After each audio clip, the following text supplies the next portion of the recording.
All right. Desktop one. Can you guys see my desktop at this point? Yep. Okay, cool.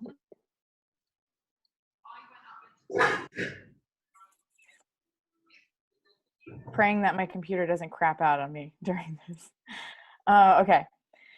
So thank you guys for listening. I'm actually really excited to talk to you guys about this. So this is about basically a loop that I did last year in July with my friend. It's the Melakwa Pass Snow Lake loop, and I'll go into details about it and everything else, and kind of like what happened, how many things went wrong, and what I plan to do with it this year once things open up. Fingers crossed that things open up. So a little bit about me as an introduction. I know a bunch of you, but there are some of you that I don't know. I'm an infectious disease researcher at a small company downtown called the Institute for Systems Biology. I'm a future grad student. I just got accepted into a grad program, and I'll be going to Harvard in the fall. So I won't be here for very long, unfortunately, but I'll get in as much mountain time as I can this summer.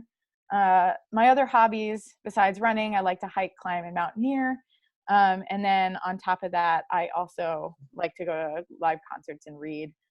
For running wise, I'm a former college sprinter. So until I moved out here, the longest I had ever run was like 6 miles. That has obviously changed. And I ran my first 50K in September of 2019. And I'm hoping to run a 50 and 100 by the end of this year. So fingers crossed. And fun fact about me, my favorite trail snack is pancakes. I know Celia also likes pancakes as her favorite trail snack, but just a little fun fact. Solid choice. So the loop that I'm going to be talking about, it has a couple different names. The one that I will be referring to it as is the Melakwa Pass loop. It basically consists of a linkage between Snow, Gem, Chair Peak, and Melakwa Lakes. And it's out in the Snoqualmie Pass. And there are 2 different directions that you can take it from. And depending on which direction you want to take the loop from, you can either park at the Denny Creek trailhead, or you can park at the Alpental or Snow Lake trailhead. It's also known as the Denny Creek Snow Lake Loop on FKT, the official website. But I had only heard of it referred to as Melakwa Pass Loop before this week, and when I was making this presentation. And so a little bit about the actual loop itself. The route is about 16 and a half miles long, but that can actually vary depending on how lost you get in some of the sections. When I did it, I actually ended up making it almost 17 and a half to 18 miles. But according to Cal Topo, which is how I've mapped it on here, it says it's about 16 and a half miles. It has about 4,500 feet of game, and there are 3 different components to it. It's actually a combination of different terrain. There's about 3.5 miles of road if you decide to do the full loop. There's about 11 miles of trail and 2 miles of off trail. The main section of road is between the 2 trailheads, and then the off trail section is between Gem Lake and the back and Melakwa Lake. Depending on it, I chose to go from the Denny Creek trailhead, which is starting down here, and then head east and run up the road to Snow Lake. If you know anything about the roads down in there, it is slightly uphill, which is why I chose this direction. I figured that once I come down off the run, I would probably want to be done and wouldn't want to have to run uphill for a little bit on road. So the choice was basically just knock it out right away at the beginning. And then also I decided to go this way because I honestly thought that it would be nicer to go up Snow Lake rather than come down Snow Lake. Depending on when we finished, I figured that it would probably be later in the afternoon, and Snow Lake is a really popular trail. So it made sense to take that off first before a lot of people got into it. The trail sections are nice, but the off-trail section is primarily rock and scree, and I'll show you guys a couple of pictures of that as I talk about it and when I start talking about like when we actually did the route itself. And so I kind of asked myself this question when I was making this presentation because I was genuinely curious about why I actually decided to choose this loop. I actually really do like loops, in that I've never really been a fan of doing out and backs. I kind of like the idea of, um, going through new stuff to get from your same starting point as your end point. And I like the idea of covering a lot of ground without having to repeat the same thing over again. It also makes things really interesting and makes it so that it's not as much of a slog back when you're running. Also, it's super close to home. A lot of people think that, like, to get out into the backcountry, you have to like go really far to get there. But I found that it was really nice knowing that it was only like an hour away, but I could still get out to a place where I wouldn't run into a lot of people, but I could still see some things that I hadn't seen before. At this point in time, I had also been itching to try something that was off trail and do some backcountry running. I had primarily done like a lot of trail running at Tiger and on some like well-known trails, but I wanted to do something that was a little bit more out there. And I had seen previously that someone who frequents in the Seattle Mountain Running group had actually posted their video of them running and partially snowshoeing this route at some point. And so after seeing that, I was actually genuinely curious and wanted to try it for myself. And so I decided that this was something that I wanted to do. In order to plan to actually do it, I made the GPS and route with Gaia and Caltopo. So basically what I had done was, first I took a GPX from somebody who had previously done it. So if you guys know of Mark Griffith, he was the person that I had found the route from. And so I took his GPX from Strava, and then I had actually imposed it into Caltopo, and then edited it from there. As he didn't do the full loop, he only did trailhead to trailhead. And so I put it into Caltopo and then exported it and saved it to Gaia.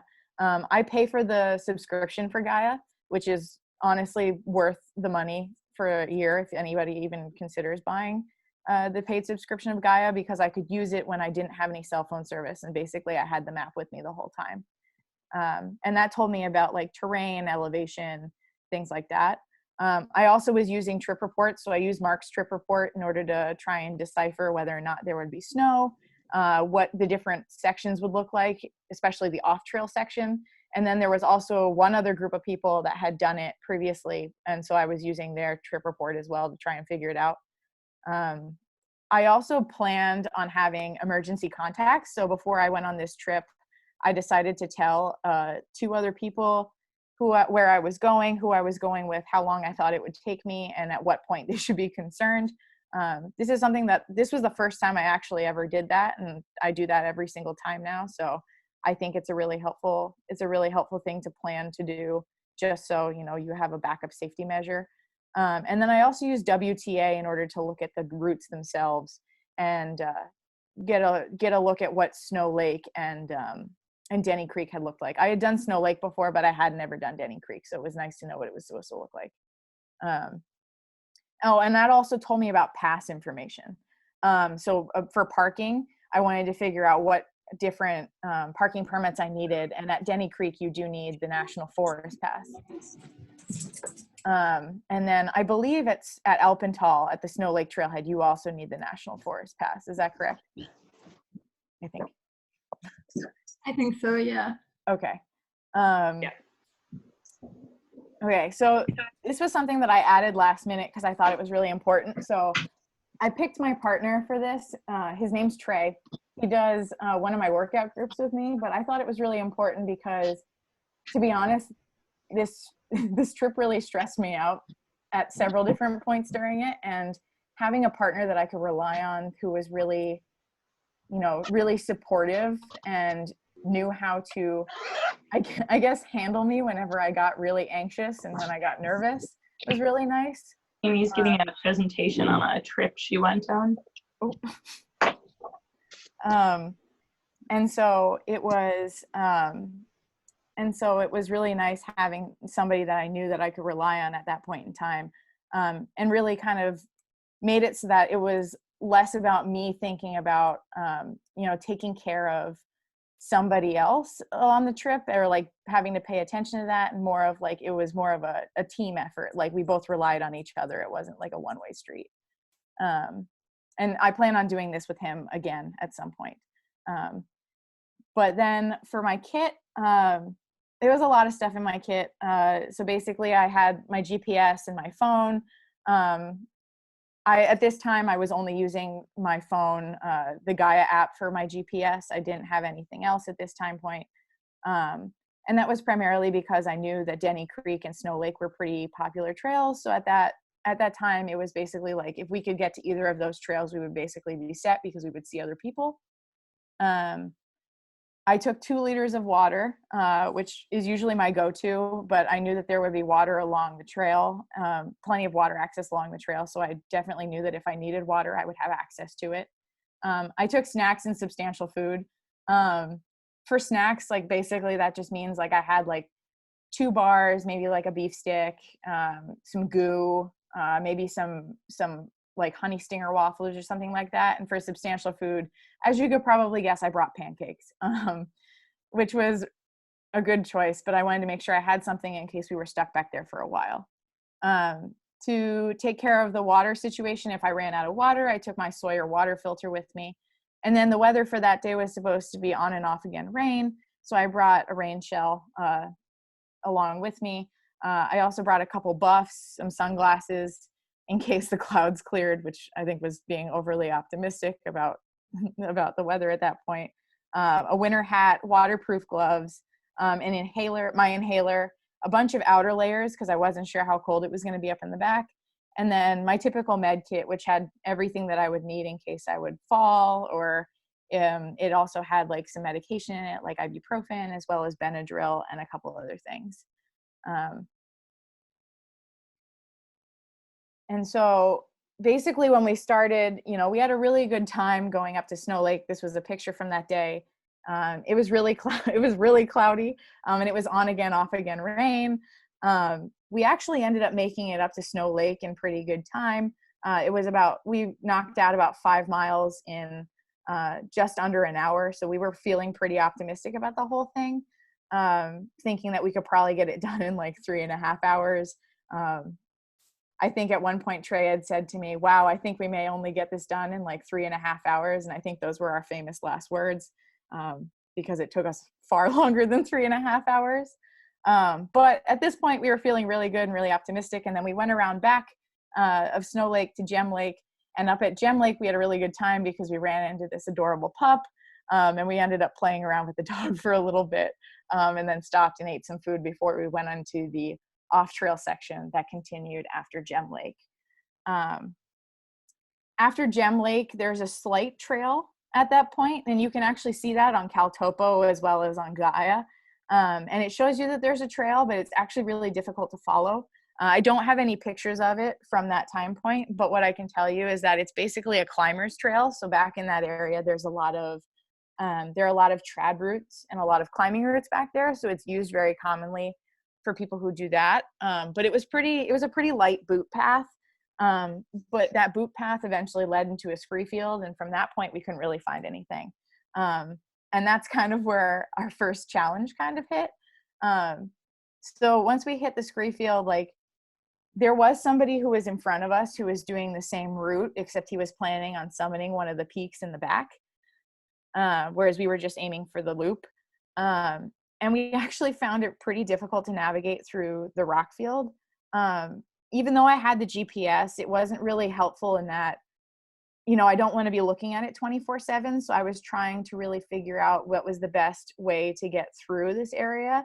And a lot of times with the intermittent snow, we ended up going either too high or too low, and then hit a section where we couldn't pass it because there was either like a big slab face or something else.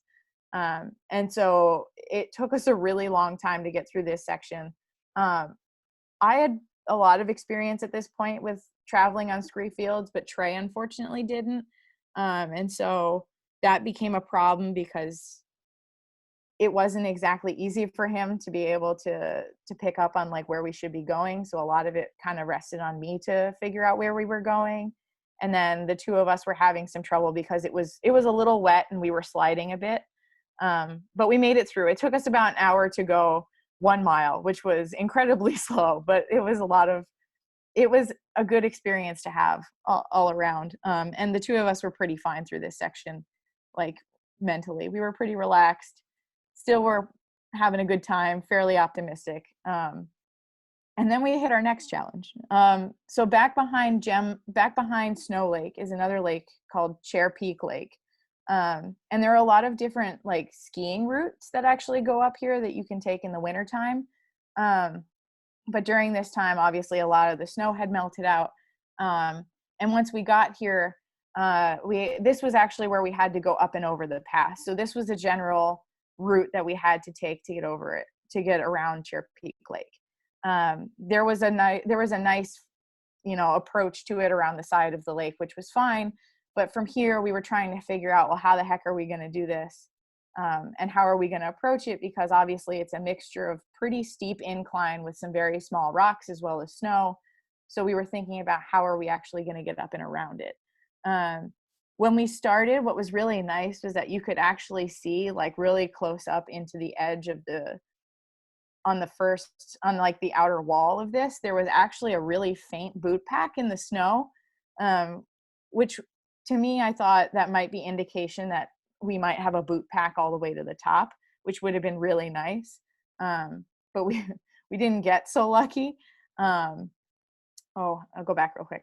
We didn't get so lucky in that this section here was actually really difficult to climb up, specifically because there was really nothing for us to grip onto with our shoes, even though we were wearing trail shoes. It was pretty slidey. And then once we got up into here, things started to get a little bit more interesting. And that was that at this point, basically, we could cling to this rock wall over here and just keep going up along the side. But unfortunately, to do that, we would have had to drop into the snow eventually. And there were some pretty wide cracks between the actual rock wall and the snow. And the snow was compact enough that you could have probably jumped down into the snow, but at the same time, that's not really something that we wanted to do. There was about 3 to 4 feet of snowpack. But it was still like pretty nerve-wracking in that we just didn't really know what to do at this point. And so I had decided that at this right here, like up in this area, it was still the snow line was fairly close to the rocks. So then we decided to actually go into the snow and climb in the snow. Unfortunately, neither of us had brought spikes because I had not, and Trey did not anticipate us having this much snow. So we ended up kick climbing our way all the way up very carefully. And the snow had started to melt a little bit at this point, so it was a little bit sloshy. I was also okay with this as I had experience on snow before. Trey had no idea that we were going to have to do that, and he had never done that. So basically, I was kick climbing and making steps for him along the way, which was a little difficult as I was also a little bit freaked out. I guess we were both pretty unprepared for this. And like looking back, we probably should have done a little bit more research beforehand. But the good thing is that we made it through. And at the top, we were both really relieved to be done. But again, because we were really scared, because we were really nervous and a little bit scared through this section, the two of us were a little bit on edge for the rest of the trip down, even though we knew we were going down a little bit of trail.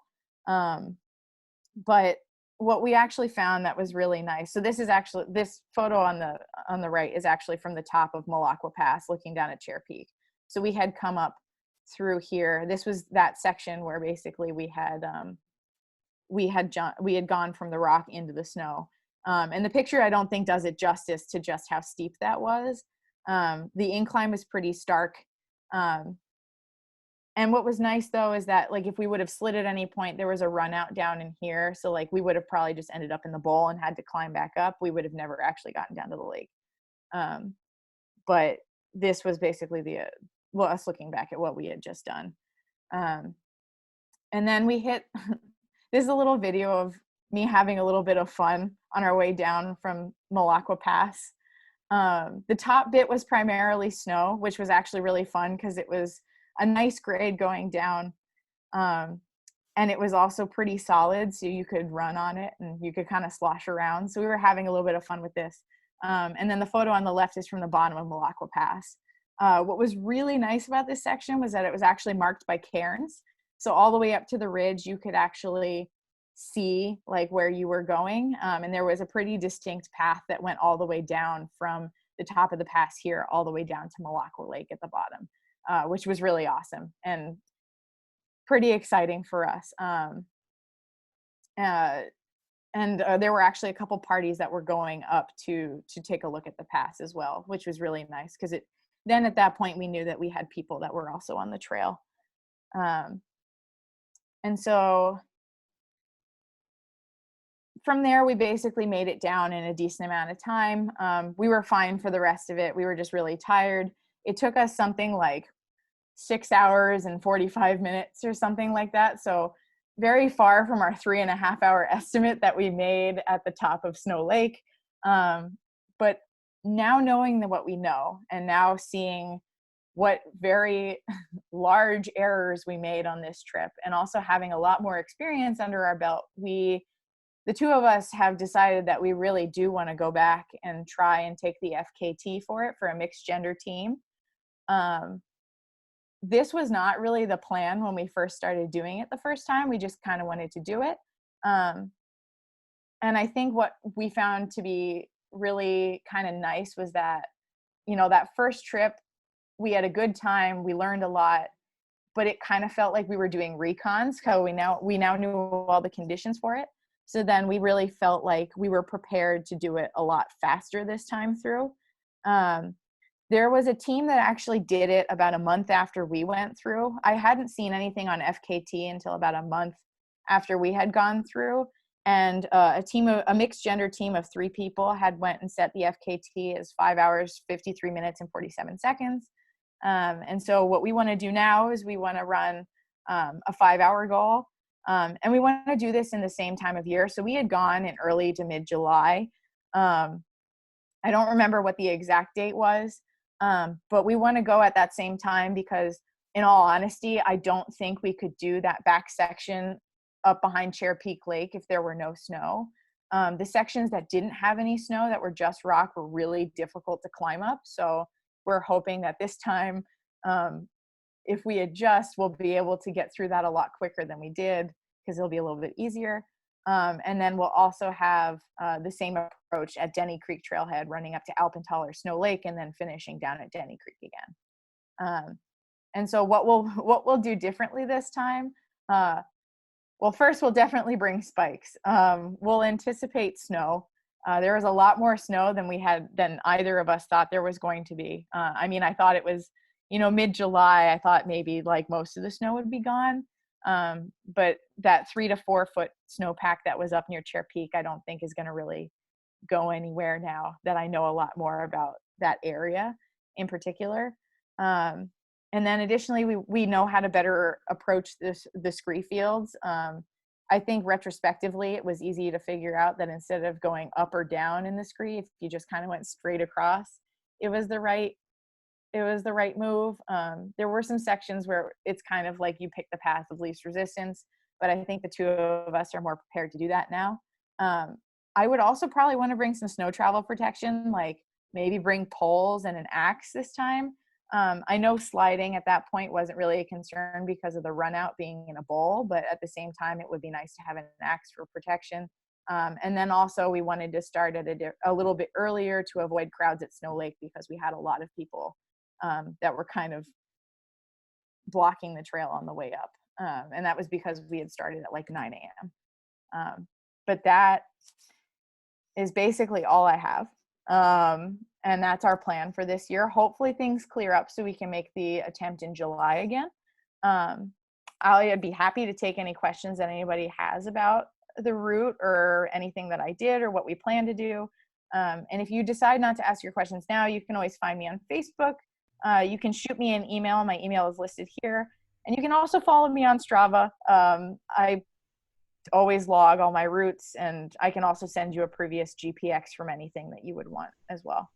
And thank you. Cool. It's a pretty cool route, Amy. I wonder how different it would be going up Denny Creek instead. Yeah, I mean, it could. I was thinking about that as well, but I just feel like the drop down into Chair Peak would be a little bit miserable. Mm-hmm. That's the only issue. That's the only issue that I can foresee, though, because otherwise, like the route, like it doesn't matter which way you take the scree field, like it's still going to be kind of irritating. But it's just that snow field that's above Chair Peak Lake that's a kind of a pain.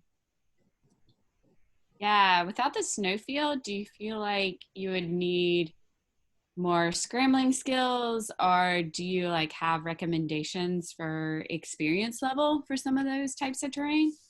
Yeah, I would definitely say for the scrambling section, it was really, I think if you haven't had experience scrambling, this would not be the time to have your first experience scrambling. There were a couple sections where if you were to take like if you were to go up a little bit higher on accident, like there were some sections where there were some sections that you could possibly get into class 4 moves. So basically it's just, there's a little bit more exposure. So if you make a wrong move, like you might fall, things like that. We ended up at one point, we took a section where we actually had to climb with our hands. And there were probably plenty of ways that we could have gone around that. It was just where we had kind of ended up at that point, but both Trey and I we both rock climb a lot. So the two of us were comfortable with it, but if you're not comfortable with it, I would say probably getting comfortable with it before you would go and try like to do any of that stuff. But the scrambling, maybe like you've done it once or twice, that would be nice to have. Any good practice routes or recommendations? Any good practice routes? I would say that I want to say that like if you do Kalitan, that might be on par with what we had done. I'm trying to think about different scrambling. I mean, the Talus field at Mailbox is always good to get, some experience under your feet traveling on a field like that. That would be especially useful for the section coming down from Melakwa Pass. I don't know, from anybody else, do you guys have any recommendations for routes with some scrambling? The only thing I've ever done is McClellan, so. Yeah, I would say McClellan is also a good one. The only difference is that the rock here is a little bit looser.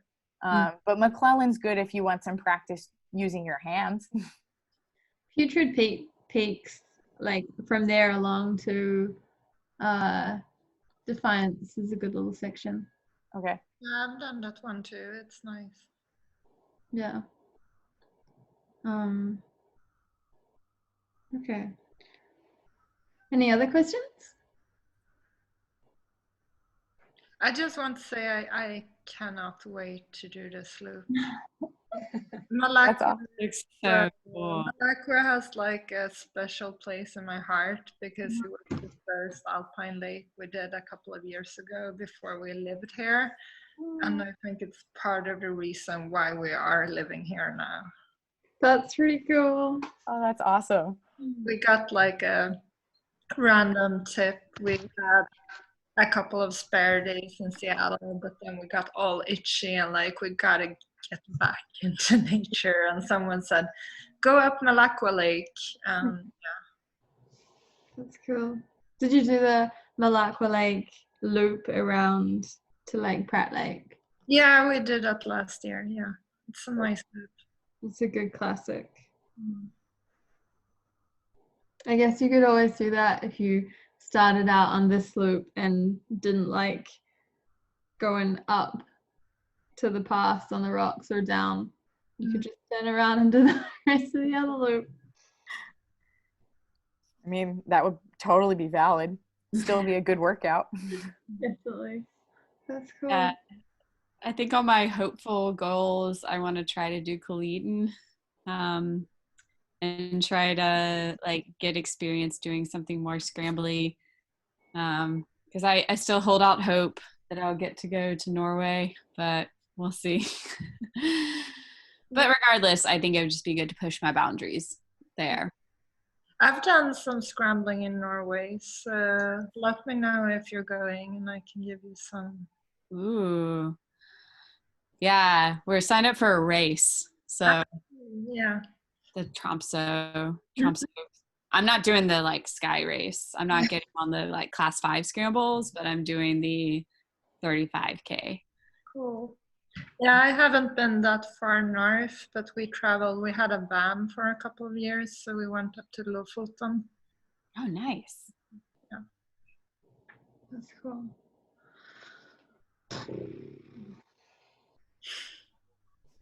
Okay. Cool. Thanks, Amy. Yeah, thank you guys. This was great. Thank you. It was awesome. If anyone else wants to share, let me know.